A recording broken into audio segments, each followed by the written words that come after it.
আজ ঈদের দিন আমি আমার রান্নাঘর থেকে আপনাদেরকে জানাচ্ছি ঈদ মোবারক। কেমন কাটছে আপনাদের ঈদ?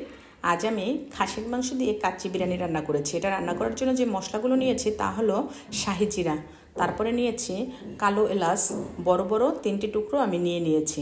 তারপরে নিয়েছি জয়ত্রী ছোট ছোট দুটো জয়ফল, নিয়েছি কাজু বাদাম, সাথে নিয়েছি কাঠবাদাম, পোস্ত বাদাম, তেজপাতা, তারপরে নিয়েছি দারুচিনি, এলাচ, লবঙ্গ, কালো গোলমরিচ, সাদা গোলমরিচ, সাথে নিয়েছি আপনার চীনাবাদাম, তারপরে নিয়েছি রেগুলার জিরা। এই মশলাগুলো আমি সব বেটে নিয়েছি।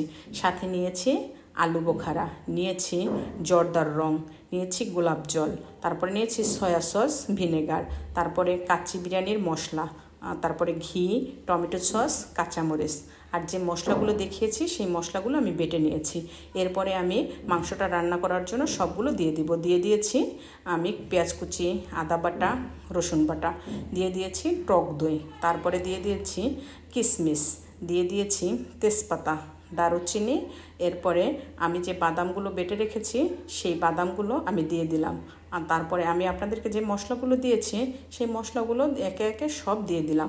এই মশলাগুলো যখন আমার দেওয়া হয়ে যাবে তারপরে আমি দিয়ে দিলাম স্বাদ মতো লবণ, একটু দিয়ে দিয়েছি গুঁড়ো মরিচ, দিয়ে দিলাম টমেটো সস, তারপরে দিয়ে দিয়েছি সয়া সস, তারপরে দিলাম ভিনেগার, গোলাপ জল।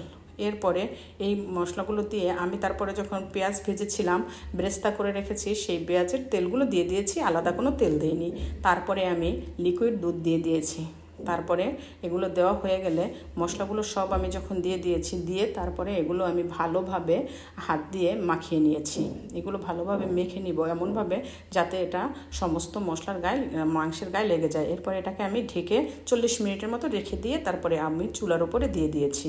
চুলার উপরে দিয়ে যখন আমার মাংসটা এরকম হয়ে যাবে, এরকম রান্নাটা হয়ে যাবে, তখন আমি তার মধ্যে আমি বিরিয়ানির যে মশলাটা এনেছি সেটা দিয়ে দিলাম। দিয়ে আমি অন্যদিকে অন্য চুলায় আবার আমি রান্না করেছি যে বাসমতি চালের পোলাও রান্না করব। এই জন্য আমি আগে গরম পানি করে নিয়েছি, পানিটা ফুটিয়ে নিয়ে এটাকে গরম পানির মধ্যে বাসমতি চালটা দিয়েছি। তারপরে চালটা যখন এভাবে ফুটে যাবে, হাফ বয়েল হয়ে যাবে, তখন এটাকে সেঁকে নিতে হবে। সেঁকে নিয়ে আমি যেই পাত্রে মাংস রান্না করেছি সেটার ভিতরে ঢেলে দিয়েছি। তারপরে তার উপরে দিয়েছি আলু বোখারা আর আলু ভেজে রেখেছিলাম সেগুলো। সাথে আমি তার মধ্যে দিয়ে দিয়েছি যে বেরেস্তা করেছি, পেঁয়াজ ভেজে রেখে বেরেস্তা বানিয়েছিলাম, সেই বেরেস্তাগুলো দিয়ে দিয়েছি ভিনেগার, গোলাপ জল দিয়ে দিয়েছি। তারপরে তার মধ্যে আমি আবার সয়া সস দিলাম, দিয়ে এটাকে আমি আবার একটু সামান্য নেড়ে চেড়ে নেব, নিয়ে আবার এটাকে আমি ঢেকে দিব। এটাকে ঢেকে দিয়ে প্রায় 1.5 থেকে 2 ঘন্টা রাখবো। তার আগে তারপরে আমি এটা ঢেকে দিয়ে এটাকে আমি আগে আটা ডো করে রেখেছিলাম, সেই ডো করে রাখা আটা দিয়ে মুখটা আমি ভালোভাবে আটকে দিয়েছি এজন্য এটার ভিতর থেকে যেন কোনো বাষ্প বের হতে না পারে, বাষ্পটা ভিতরে থেকে যাবে, এজন্য আমি দিয়ে দিয়েছি। এরপরে 1.5 থেকে 2 ঘন্টার পরে আমি এটাকে আবার খুললাম। এটাকে খুলে দেখবো যে আসলে এখন কেমন হয়েছে। সাথে আপনারাও চলুন দেখে নেবেন যে বিরিয়ানিটা কেমন হয়েছে রান্নাটা। হ্যাঁ, অবশ্যই আমার মনে হচ্ছে যে ভালো হবে। আমি যেভাবে রান্না করেছি ভালো হবে। 1.5 থেকে 2 ঘন্টা পরে আমি এটা খুলে নিলাম। খুলে নিয়ে দেখুন বিরিয়ানিটা কেমন হয়েছে, অবশ্যই লোভনীয় হবে। দেখুন এই যে কত সুন্দর হয়েছে বিরিয়ানিটা। এরপরে এটাকে আমি আবার একটু নেড়ে চেড়ে নিব, একটু হালকা নেড়ে এটার ভিতরে আমি দিয়ে দিব কাঁচামরিচ। এটা আগে দেওয়া উচিত ছিল, আমি এখন দিলাম। তারপরে ঘি দিয়ে দিলাম, তারপরে দিয়ে দিলাম একটু জর্দার রং, এতে করে একটু কালারটা ভালো হবে, এই জন্য আমি দিয়েছি। এগুলো আমি আগে দেওয়া উচিত ছিল, আমি এখন দিয়েছি, তাতেও কোনো সমস্যা নেই। এতে এখন দিলেও এটাতে কোনো প্রবলেম হবে না।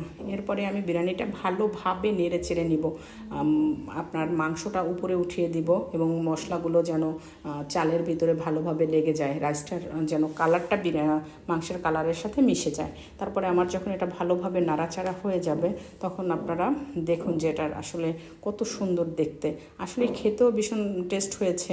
আপনাদেরকে খাইয়ে দেখাতে পারলে বুঝতে পারতেন সত্যিকার অর্থেই এটা খুব টেস্টি হয়েছে, খুবই মজা হয়েছে। আপনারা চাইলে এভাবে রান্না করতে পারেন।